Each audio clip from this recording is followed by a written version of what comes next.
Welcome back. I got caught right in the middle of the segment, didn't I? Hey, there's a new lab that's opened up here in San Diego, and this is for folks that, if you've ever had an idea that you thought you could build something, make something, you had a great invention, but you just didn't have the tools or the means to do it, it's called the Fab Lab, and they have everything you need. So Stacy Langford-Pennington joins us. Good to see you this morning. Good morning. Good to see you. Yeah, we're on, by the way. We're live now. The Fab Lab, I remember hearing about this before, and I thought that we had one open in San Diego. Is this a relaunch then?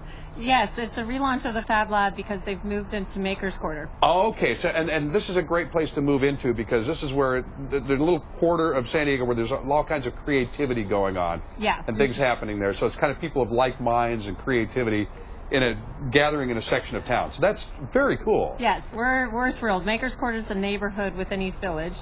And over the long term will become a dense, thriving, mixed-use neighborhood that is anchored by entrepreneurs, makers, artists, and innovators. So that's what we're so excited about, is Fab Lab moving in as our initial tenant really helps launch and celebrate that. Tell folks kind of what's in the Fab Lab exactly. I mean, I kind of alluded to the fact that there's tools to make things. Yeah. But it's like really cool tools. Well, yes, and Katie can elaborate even more on that, but it's got a diverse group of do-it-yourself tools that connect folks with ideas to the ways to actually digitally fabricate them.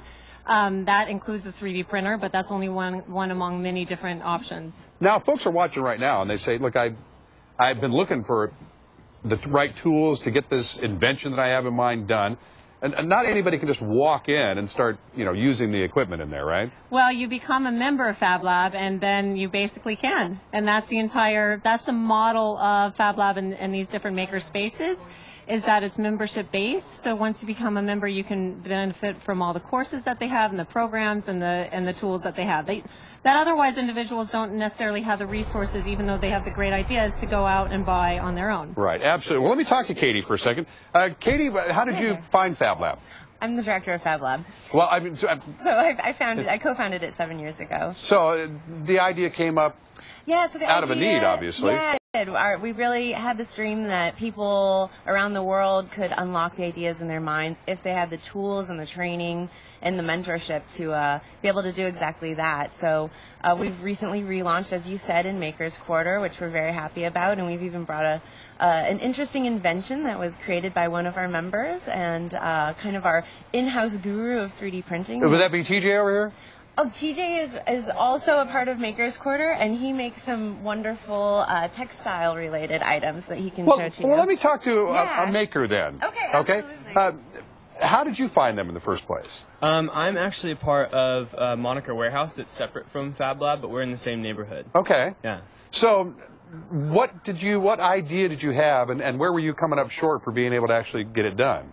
I'm just a maker. I make home goods and leather accessories. I started up in Portland and got an opportunity in design in Southern California and met awesome people that just wanted to be doing their art and their craft together, and so I just fell into the mix.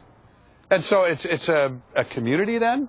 It is, yeah, and it doesn't feel so much competitive as much as it feels just like a family working together on the same purpose. All right, fantastic. Yeah. Well, tell me about some of the things that are actually in Fab Lab then. Yeah, so we have 6 3D printers, different types of them, depending on what you want to do. We have a laser cutter and things that mill metal, things that cut wood, and most importantly, an amazing community that is really into sharing their ideas and coming together in order to teach one another and also learn new things, and also oftentimes find a match that might become a part of their team if they're a startup or an entrepreneur. I'm wondering if you've even thought about how many maybe patents have come out of this so far, and individual inventions. We have some really amazing inventions. Andre Zooks is a wonderful member of our lab who's working on a lower limb prosthetic.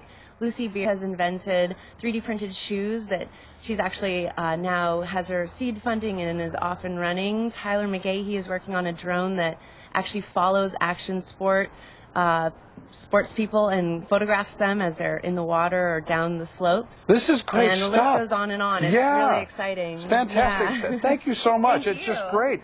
If folks want to get involved, what do they do? Go to makersquarter.com, and you'll have in that website links to all these different components of the community. Fantastic. All right. The Fab Lab open once again right here in San Diego.